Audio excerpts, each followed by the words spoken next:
What's up, Bills Mafia? Today was the first day of training camp for the Buffalo Bills, and I got all the sights and sounds for you.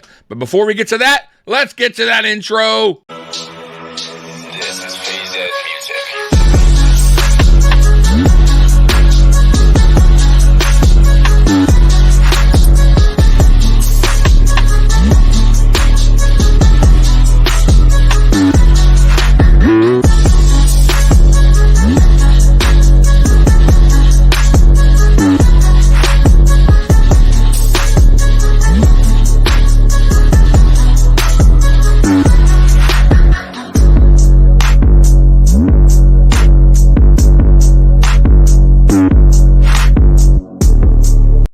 Welcome to the Mafia Sports Report. I am Tommy. Please like, subscribe, hit that notification bell because I always forget to tell you.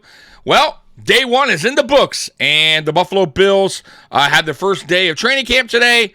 And yes, Stefon Diggs showed up as expected, and he did some talking to the media, I was surprised. I'll be honest with you. He was very open about what his thoughts were and what happened in the offseason.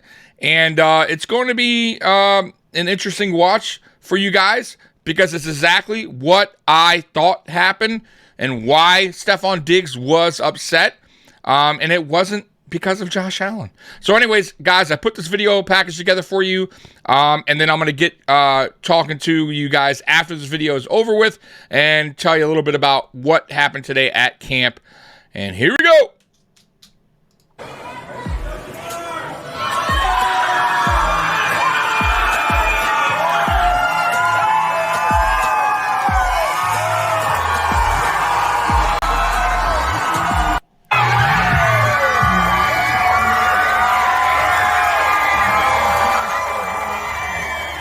Always good to see Bills Mafia, showing out like they always do. First day of training camp.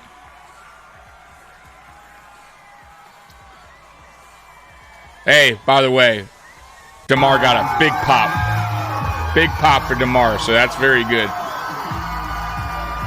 I mean, I am honestly amazed that he showed up, man. That he is gearing up to play this season.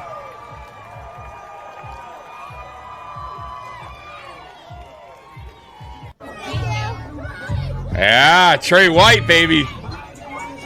Good to see him in the building, ready to go. Unlike last season when he was just rehabbing. Dion Dawkins, the snowman. All right. Oh, somebody fell. Something happened there. Oh, man. Stefon Diggs, there he is, the man of the hour. It's good to see him on the field, man. Back at practice, ready to go, ready to go. Hey, it's our punter, Sam Martin. Watch out.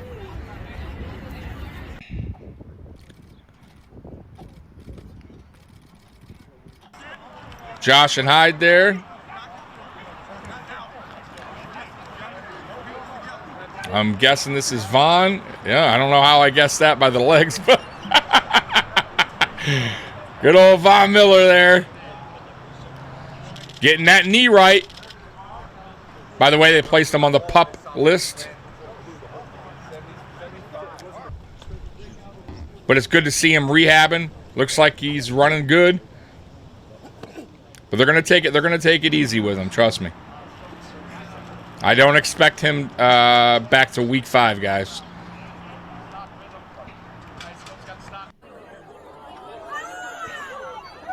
Always good, man. The players looking out for the kids.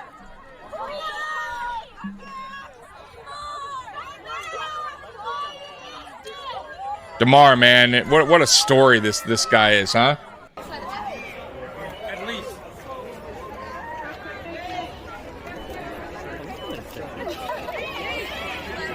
Diggs has always been good at autographs, by the way. All right, let's hear what Diggs has to say. Turn this up. that open door policy kind of like helps us. You know what I'm saying? And that's just how family works. Steph, at the end of mandatory minicamp, Josh described it as a teamwork issue. And is it fair to characterize is that accurate? And does it involve your role in the offense and targets and that sort of thing? One more time, sorry. Does it involve you? He used the word teamwork to describe it. I mean, did your frustrations, whatever you talked about, involve your role in the offense specifically and the number of targets? Not necessarily, because I've been north of 100 targets since my years getting here. If you look at the numbers, I've been north of 100. I think every year. True. So it's not about targets. It wasn't. When I say teamwork, I guess when he attributed to teamwork, I guess it would be like, as we're out there trying to make things shake, getting on the same pace consistently, you know, in those pivotal moments, in those moments where we're trying to, you know, make things happen, you know what I'm saying? Because, you know, last year we had like a real feast or famine kind of like time when we spent in the red zone, like where we weren't clicking on all cylinders. Like we would have an amazing touchdown and then we'll have like a miscue. And I take a lot of credit for that, just as far as like, I mean, what could I do better? How much more time could I be putting in? So that's why I think in my regard, he's talking about like teamwork. Like I could be a lot better for him because I know, like I always say, I can't imagine how hard it is to be the quarterback. And He's being to our eyes, brutally honest. He's so hard on himself. So Love it. I just feel like I could be better for him, and I would. So on what happens and what doesn't happen, you know what I'm saying? So I feel like there is no power shift on that. Teams don't ever have to make a decision. So I mean, forcing my way out anywhere is not my goal. And I don't feel like I have to at this point. I feel like I'm in a great space. I'm in a great place. I'm loved and I'm appreciated. You know what I'm saying? And at the end of the day, that's all I want. That's all anybody would want in any job that you do. I don't care what you do or who you work for. You want to be appreciated for what you do. You know what I'm saying? Until that happens, until that changes. And I feel like anybody right here at one point, if you ever feel unappreciated, you tell me what your next steps are. How much of that problem? We've been doing everything that we can. We got the right pieces. You know, I feel like right now we're in a great spot. Kind of like falling, kind of like to that little underdog in the creases kind of role. Like people might be counting us out or putting us in a spot where, you know what I'm saying, they might not. Oh, they are counting us out, Diggs. Might be or could be. Apparently, we're second best team in the AFC East now. Hard. Today was the first day to get to where we want to go, and we just got to keep grinding. You know, obviously we had some bad luck here and there. You know what I'm saying? Things happen. Good luck for other side. So hopefully we get some luck too. Tattoos together, we've done it all. Like I don't think blood can make us, you know, any closer. Like that's my true brother. I've seen him grow up. You know, even coming here, it's like all the things that he learned from being on the Denver Broncos. Like he's just picking up from where he's talking about Shane Ray, by the way, guys. He's great on the football field. He's very, very knowledgeable now. He's played in Canada. He's played in the league. He's rushed all type of you know, offensive linemen. He's been in all type of schemes, and it shows. You know, he's ready to go. He had a great day today. And I'm excited for Shane. You know, I call him when I wake up in the morning. Like his dorm is just upstairs, like over to the right. And I call him in the morning, like just like my little brother, man. I call him, man. I ask him, is he ready to go, man? And it's a special bond that we have, man. I'm excited to see what he does with his opportunity here at the Buffalo Bills. From where he was on the phone, or you just FaceTime down the hallway? No, just FaceTime. You know, I just FaceTime on the. You know, I think I can hear it ring when I come. You know, but it's super early. Like you know, it's like 6:50, 7 o'clock in the morning. I just want to show him like that I'm excited for him. You know, I'm super excited for him. So I know he is the true underdog story of the Buffalo Bills this season. Well, this off-season training camp. from where he came from, high level pick, to now trying to work his way back in the league. You seen any changes from him? Mentality? Yeah, anything? He's older. You know, you got a kid now. Like he's a grown man now. You know, I think you know, priorities change once you've been out and now you're back in. You know, on a football team, it's, you know, all you really have to do is make plays, you know, on the football field. But it's so many other things that go into really building that trust with the coaches, building that relationship with your players, building that relationship with your teammates and everybody around. And those are the things that he's killing. You know, whether that's putting in extra effort on the football field, whether that's in the weight room, whether that's eating right. Like, he's doing everything that he possibly can do to make the most out of his opportunity. And, you know, before, like, you're a first-round pick, you come in, you know, you just expect things to just be there. And I think, you know, having that taken away and now he has a new lease on things, like, he's really taking advantage of Mentally, he's in a good place right now, Shane Ray. He's doing everything the right way, man. And, you know, I'm excited for him, and I'm proud of him, man, and I'm excited to see. I have a great relationship, we're very transparent with one another. whether we agree or disagree, whether we're working on his contract, all the way back to the Talking about Stefon Diggs. 2020, and so that helps too when you have representation that is good, truthful, honest, and listen. Sometimes you have to have honest conversations. You have, if you're arguing with your family or something. Sometimes you got to Very have true. a meeting and sit down and talk through it, and whether it's this situation or another. But if everyone's intentions and everyone's heart's in the right place, you can move forward, and that was never in question. And then I want to play one more clip here from Stefon Diggs. Shout out to my buddy, Mookie Hawkins, for asking this question. And I'll go ahead and play it. And this is exactly what I thought was the problem. And it's nothing to do with Allen. Does it add any pressure, Steph, with just going through that, going to the playoffs?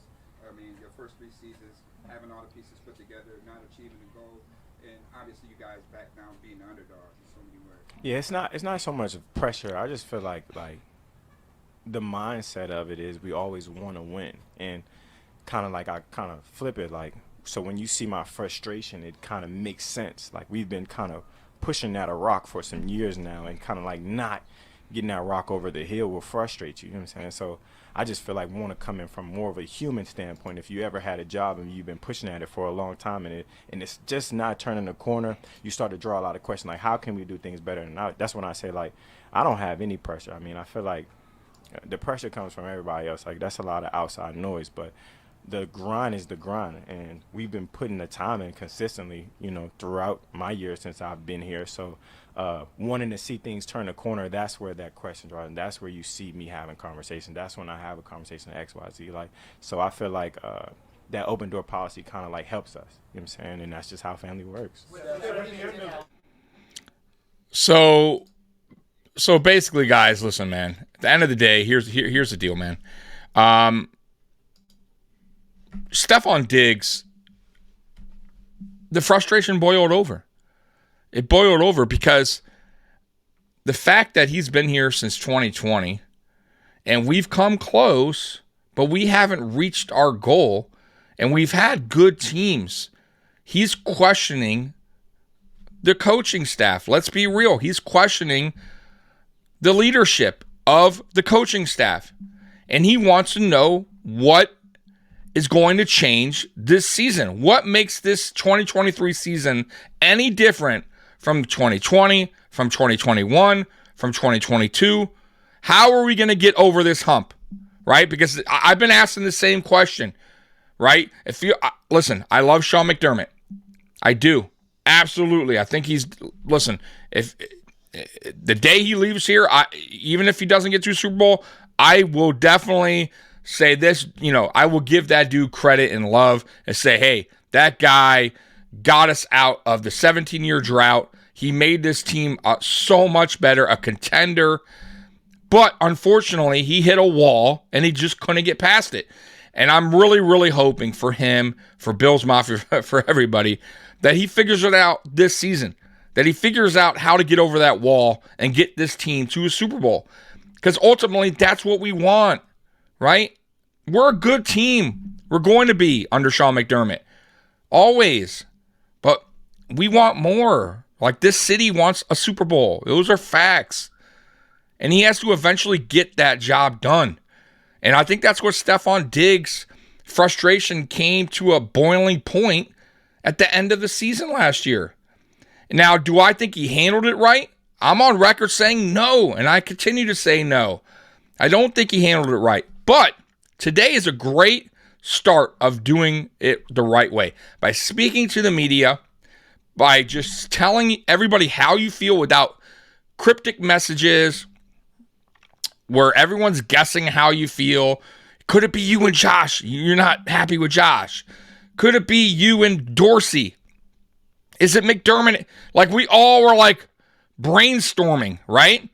And I kind of had a feeling it had to do with the coaching staff, because I questioned the coaching staff back in 2021 after the 13 seconds, and I said, man, when is the process going to get old for the players? Because I already feel like it's starting to get old, trust the process.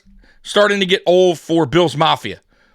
So you know the players eventually are going to start questioning that and going, man, like, what is the problem here? Why are we still having these struggles? Do we need a change? You know that's what they're talking to them. They're talking to each other. They're asking those questions. And you're not going to hear it from certain players, right? But Stefon Diggs, I guess he finally had his boiling point, right? He reached it. And instead of saying early on what the problem was, he held it in. And then mini camp starts. And they had that meeting. And who knows how bad that meeting went, because apparently he got sent home. And then McDermott, instead of holding off on doing his press conference so he can calm himself down, he went right into a press conference, probably heated, and then said some stupid things that got the media worked up. And Stefon Diggs is a no-show and all that. He didn't explain the whole situation, but because he was pissed, right? He just got off a meeting with Stefon Diggs and Brandon Beane, and it probably didn't go too good. And who knows? Things were probably said back and forth, and we probably will never know, which is fine. But clearly, and I said this when this happened, it wasn't a Dorsey issue because Dorsey wasn't in the meeting. It wasn't a Josh Allen issue because Josh Allen wasn't part of the meeting either. And why would it be? Josh Allen's had Stefon Diggs back since day one, right?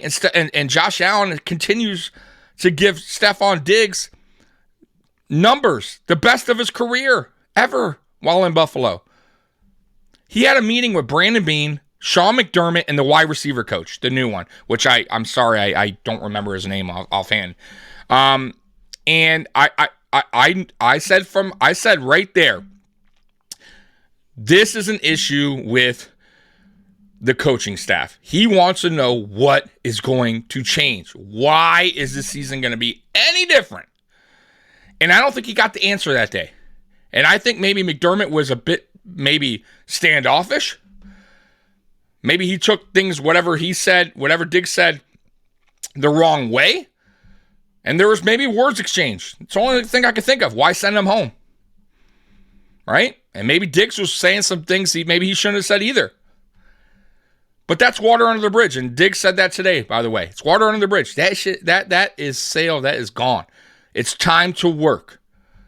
And once again, going back to what he also said about the people, writing us off, and good, write us off, believe that we're in disarray, that we're a mess, and we will once again prove everyone wrong. And by the way, he also talked about the offense and Dorsey, and said, hey, it wasn't perfect, but once again, guys, 13-3, second in offense in the league.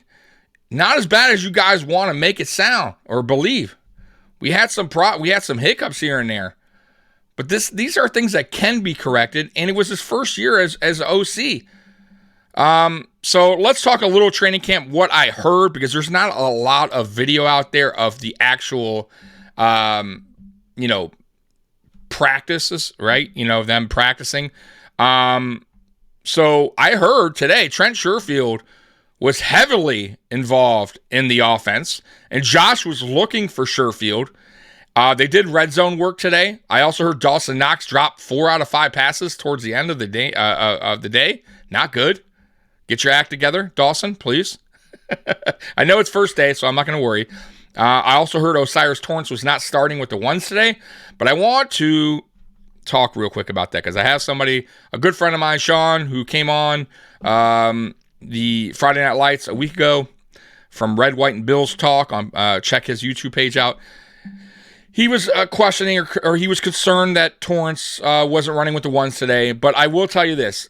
Throughout Sean McDermott's time here, especially with rookies, he always alternates ones and twos. So he probably will have Torrance run with the ones tomorrow or the following day when they practice.